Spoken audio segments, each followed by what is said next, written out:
Hello students, இப்போ நம்ம இதில் பார்க்க போகிறது 7ஆம் வகுப்பு கணிதம் 2ஆம் பருவம் 3வது பாடம் பார்த்தீங்கன்னா இயற்கணிதம். எடுத்துக்காட்டு 3.7 கொஷின் பாருங்கள். என்ன கேட்டால் அடுக்குகளின் பெருக்கல் விதியை பயன்படுத்தி சுருக்குக. அடுக்குகளின் பெருக்கல் விதி பார்த்தீங்கன்னா a/m பெருக்கல் a/n is equal to a/m கூட்டல் n. அடிமானம் அதே தான் இருக்கும், அடுக்குகளை நம்ம கூட்டிடணும். புரிஞ்சுதுங்களா? இது சைடில் எழுதி வச்சுக்கோங்க. பெருக்கல் விதினா இதுதான். அப்போது அடுக்கில் இருக்கிறது பாருங்கள். ஃபஸ்ட் கொஷினுக்கு ஆன்சர் 5/7 5/3. அப்போது அடிமானம் சமமாக இருக்குதுங்க. அப்போ அடுக்குகளை நம்ம கூட்டிடணும். 5/7 கூட்டல் 3 இஸ் ஈக்குவல் டு 5/7 3 கூட்டிங்கன்னா 10. அப்போ 5/10 வர ஃபஸ்ட்டுக்கு ஆன்சர். அடுத்தது 2வது கொஷின். அதுக்கப்புறம் 2வது கொஷின் பார்த்திங்கன்னா 3/3 பெருக்கல் 3/2 பெருக்கல் 3/4. இதுக்கும் அதே மாதிரி தான். ஃபஸ்ட்டு 2 பாருங்கள். 3/2 கூட்டிடணும். 3/3 கூட்டல் 2 பெருக்கல் இது 3/4 இருக்கும். அப்போது 3/3 2 கூட்டினீங்கன்னா 5. அப்போ 3/5 பெருக்கல் 3/4. அப்போது அடிமானம் சமமாக இருக்குதுங்களா? அப்போ மேலே இருக்கிறது கூட்டிடுங்க. 3/5 கூட்டல் 4. அப்போ 3/5 4 கூட்டினீங்கன்னா 9. அப்போ இங்கே 9ன்னு வரும். அதுதான் 2வது ஆன்சர். அடுத்தது 3வது கொஷின்.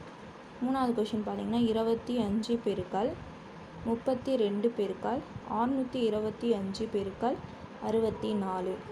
அப்போ நம்ம ஃபஸ்ட்டு இது அடுக்குகளாக மாற்றணும்.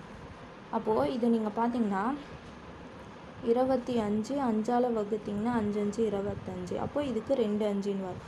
அதுக்கப்புறம் 32 பார்த்தீங்கன்னா 2ஆல் பண்ணிங்கன்னா 1 2 2 மீதி 1 6 2 12. மறுபடியும் 2ஆல் பண்ணிங்கன்னா 8 2 16. மறுபடியும் 2ஆல் பண்ணிங்கன்னா 4 2 8. மறுபடியும் 2ஆல் பண்ணிங்கன்னா 2 5 முறை வரும். அடுத்தது 625. இது 5ஆல் வகுத்திங்கன்னா 1 5 5 மீதி 1ன்னா 12 I 2 10 மீதி 2ன்னா 25 5 5 125ன்னு வரும். 2 முறை தானே வருது, அதனால் மறுபடியும் 5ஆல் பண்ணிங்கன்னா 2 5 10 மீதி 2ன்னா 25 5 5 25. மறுபடியும் 5ஆல் பண்ணிங்கன்னா 5 5 25. அப்போ 4 5 வருதுங்களா? 64 நீங்கள் 2ஆல் பண்ணிங்கன்னா 32ன்னு வரும். மறுபடியும் 2ஆல் பண்ணிங்கன்னா 16. மறுபடியும் 2ஆல் பண்ணிங்கன்னா 8 2 இங்கே 4 2 8 2 2 4. அப்போது இது எவ்வளோ வருதோ அது எழுதணும். 25க்கு 2 5. அப்போது 5 பெருக்கல் 5. மறுபடியும் பெருக்கல் 32க்கு 1 2 3 4 5 வருது.